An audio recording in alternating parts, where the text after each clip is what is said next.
अब इन इंक्यूबेटर्स को सर कितनी फंडिंग रिसीव होती है under the startup India seed funding scheme? इस स्कीम के अंदर एक स्टार्टअप को मैक्सिमम 5 करोड़ रुपए तक की अमाउंट मिल सकता है, जो कि वो पैसा फर्दर स्टार्टअप में लगाएंगे। वो ग्रांट के रूप में हो सकता है और वो लोन के रूप में हो सकता है।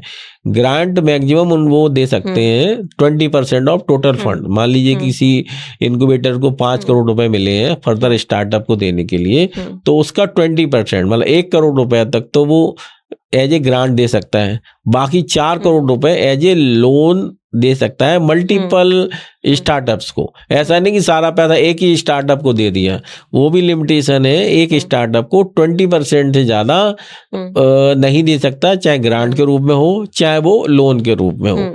तो ये बेसिक क्राइटेरिया है जो कि इनक्यूबेटर्स के ऊपर पैसे को लेके मतलब अप्लाई होते हैं। इसके अलावा जो इनक्यूबेटर्स हैं उनको गवर्नमेंट की तरफ से एक मैनेजमेंट फीस मिलती है कि भाई चूंकि वो सारा फंड 5 करोड़ रुपए का अगर उनको मिला है तो मैनेज कर रहे हैं, वो मेंटर कर रहे हैं अपना स्टार्टअप्स को। भारी काम है, काफी जिम्मेदारी वाला काम है। अब सर अगर किसी इंक्यूबेटर को ज्वाइन करना चाहते हैं वो, अगर startup India seed funding scheme, तो उसका प्रोसेस क्या रहता है ये बताइए।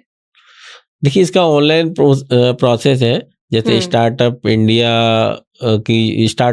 का जो ऑनलाइन पोर्टल है, ऐसे स्टार्टअप के लिए रजिस्ट्रेशन का प्रोसेस है, उसी तरह से इनक्यूबेटर्स के लिए भी प्रोसेस है। उन्हें एप्लीकेशन सबमिट करना होगा, उनको अपनी टीम के एक्सपीरियंस के बारे में बताना होगा, पास एक्सपीरियंस क्या है, राइट, अभी एग्जिस्टिंग उनके पास स्टार्टअप्स कितने हैं जिनको मेंटर कर रहे हैं। तो ये सारी इंफॉर्मेशन ऑनलाइन पोर्टल पे जाएगी और फिर जो है एक्सपर्ट कमेटी होती है गवर्नमेंट की, वो आइडेंटिफाई करती है कि इनको रिकॉग्निशन देना चाहिए या नहीं देना चाहिए। ये सारा एक कंप्लीट प्रोसेस है।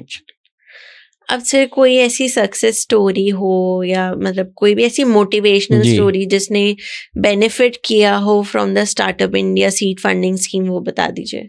हाँ, एक हमारे जानने वाले हैं, उन्होंने ड्रोन के लिए काम किया है और काफी सक्सेसफुल रहा है। उन्होंने पहले सीड फंड से पैसा रेज किया और उसको प्रॉपर कमर्शलाइज कराया है। उसके बाद भी उनको काफी इन्वेस्टमेंट फर्दर मिली है और वो आजकल कॉमर्शियल प्रोडक्शन उन्होंने चालू कर दिया है और वो डिफेंस वगैरह के लिए ड्रोन बना रहे हैं। डिफेंस के लिए, क्योंकि ड्रोन आजकल ज्यादातर फोटोशूट में इतने लोग इन्फ्लुएंसर बने हुए घूम रहे हैं, उनके ज्यादा काम में आता है। तो वो डिफेंस सेक्टर तो बहुत बड़ी चीज हो गई है। बिल्कुल, उन्होंने मतलब जो बनाया है ड्रोन, वो बिना जीपीएस के चल सकता है एक्चुअली। हाँ, काफी इनोवेटिव चीज है फिर तो ये। अब सर लास्ट में मैं आपसे रिक्वेस्ट करूंगी कि क्या आप कुछ मतलब टिप्स देना चाहेंगे जो लोग अगर startup India seed funding scheme को अवेल करना चाहते हैं उनके लिए, कि क्या पॉइंट्स उनको ध्यान में रखने चाहिए, क्या एडवाइस है आपकी उनके लिए? देखिए सबसे पहले तो कंसेप्ट क्लियर होना चाहिए कि जिस कंसेप्ट पे कोई व्यक्ति कार्य कर रहा है वो स्केलेबल है नहीं, मार्केट फिट है नहीं। ये सारी चीजें जो भी फाउंडर्स हैं उनको चेक करना चाहिए। कॉपी पेस्ट नहीं चलेगा, राइट। उनको कुछ ना कुछ इनोवेटिव सोचना पड़ेगा, राइट। और उनकी जो ग्रुप टीम है, कोर टीम है, उसको प्रॉपर अलाइन होना चाहिए, नॉलेज होना चाहिए, समझ होनी चाहिए। उसके बेसिस पर वो कोई ना कोई इस तरह का स्टार्टअप के बारे में सोच सकते हैं। उनको प्रॉपर अपना मेंटर रखना चाहिए, इनक्यूबेटर्स के साथ अलाइन रखना चाहिए। जब इनक्यूबेटर्स सिलेक्ट करें तो ध्यान रखना चाहिए कि भाई जो उस सेगमेंट का हो, जो उस सेक्टर का हो, उसी इनक्यूबेटर से कनेक्टेड हो, राइट। अपना जो प्रेजेंटेशन दें, अपनी जो पिच डेक बनाएं, उसको बिल्कुल क्लियर कट होना चाहिए कि भाई क्या प्रॉब्लम है, क्या प्रॉब्लम सॉल्व करना चाहते हैं, उसकी स्केलेबिलिटी क्या है, कैसे वो मार्केट फिट है, कैसे वो कॉमर्शलाइज होगा, क्या रेवेन्यू मॉडल रहेगा। ये सारी चीज़ें क्लियरिटी अपने बिजनेस प्लान में होनी चाहिए। उसी के बेसिस पर उसको फर्दर फंड मिल सकता है, फर्दर ग्रोथ मिल सकती है, फर्दर और इन्वेस्टर आ सकते हैं और वो उनका ग्रोथ पॉसिबिलिटी है। अब सर हमारा सबसे एंटरटेनिंग सेगमेंट आ गया है पॉडकास्ट का, लास्ट सेगमेंट, जो कि है रैपिड फायर राउंड। तो स्टार्ट करें। श्योर सर, सबसे पहला क्वेश्चन ये है, जो मैक्सिमम अमाउंट ऑफ ग्रांट है under the startup India seed funding scheme, वो कितनी मिल सकती है एक स्टार्टअप को? 20 lakh. Maximum debt support amount कितना होता है? 50 लाख। क्या स्टार्टअप्स को कोई इक्विटी रिटर्न में देनी पड़ती है जब उनको सीड फंडिंग स्कीम मिलती है? नो। क्या DPIIT रिकॉग्निशन मैंडेटरी होता है इसमें? यस। क्या एक 5 ईयर ओल्ड कंपनी अवेल कर सकती है सीड फंडिंग स्कीम? नो। एक ऐसा सेक्टर जिसको काफी प्रेफरेंस मिलती है for the startup India seed funding scheme? Agriculture and health care. कितने इंक्यूबेटर्स को एक जो स्टार्टअप है वो अप्लाई कर सकती है साइमल्टेनियसली? 3। फुल फॉर्म क्या होती है SISFSC? Startup India seed fund scheme. कौन से ईयर में जो है वो startup India seed funding scheme launch हुआ था? 2021 में। कितना टोटल बजट आउटले है स्कीम का? 945 करोड़। कौन डिसबर्स करता है सीड फंड अमाउंट स्टार्टअप को? इनक्यूबेटर्स। क्या कोई कोलैटरल रिक्वायर्ड होता है सीड फंड के No. लिए? एक डॉक्यूमेंट जो मस्ट है for the submission of application? DPIIT certificate. एक advice for the startup founders? अपना कंसेप्ट क्लियर रखें, टीम स्ट्रॉन्ग रखें और इनक्यूबेटर सही चुने। ओके, सो सर यही हमारे क्वेश्चंस थे। बहुत मज़ा आया आज के इस एपिसोड में, इस पॉडकास्ट में। काफ़ी अच्छा लगा आपसे बात करके। और ये जो स्कीम है एक तरीके से जो हमारा यूथ है उसके लिए काफ़ी इम्पॉर्टेंट स्कीम है। और जिस तरीके से आपने एक्सप्लेन करी एक एक चीज़, आई होप बहुत ही इजीली समझ में आ गई हो हमारे व्यूअर्स को। So thank you for coming, thank you for giving your time and valuable knowledge. Thank you Disha, thank you. तो दोस्तों आज की बातचीत से हमने जाना कि startup India seed fund scheme नई कंपनियों के लिए कितनी फायदेमंद हो सकती है।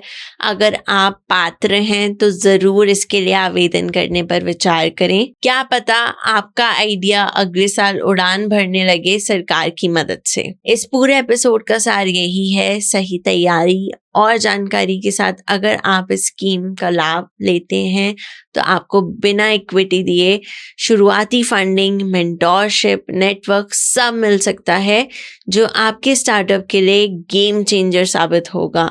हमने स्टार्टअप की एलिजिबिलिटी प्रोसेस और इनक्यूबेटर के रोल सब कवर किया है। यदि आपके मन में अभी भी कोई प्रश्न रह गया हो तो बेझिझक हम तक पहुंचिए। आखिर में जाने से पहले एक बार फिर धन्यवाद देना चाहूंगी और आपको याद कराना चाहूंगी कि फाइनेंस सेवा पर आपको 100+ बैंक और NBFC के साथ 80+ लोन प्रोडक्ट्स की सुविधा एक ही जगह पर मिल जाती है। साथ ही प्रोजेक्ट रिपोर्ट, पिच डेक तैयार करना हो या IPO listing, venture debt, loan syndication, financial advisory, merger acquisition जैसी सभी सेवाएं का ये वन स्टॉप प्लेटफॉर्म है।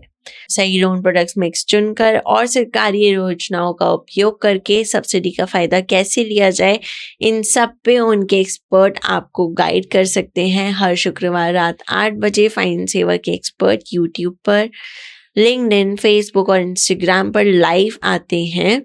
आपके सवालों के जवाब देने के लिए अधिक जानकारी के लिए 9863020202 पर कॉल कर सकते हैं या financeseva.com विजिट कर सकते हैं। अगर आपको आज का ये एपिसोड पसंद आया तो वीडियो को लाइक करें, हमारे चैनल को सब्सक्राइब करें और अपने स्टार्टअप मित्रों के साथ शेयर करना ना भूलें। क्या पता आपकी शेयर की हुई जानकारी से किसी का बड़ा भला हो जाए। तो दोस्तों आज के एपिसोड के लिए बस इतना ही। आशा करती हूँ आप कुछ नया सीख कर जा रहे हैं। अगली बार फिर मिलेंगे एक नए टॉपिक और नई जानकारी के साथ। तब तक के लिए मैं तृष्णा आपसे विदा लेती हूँ।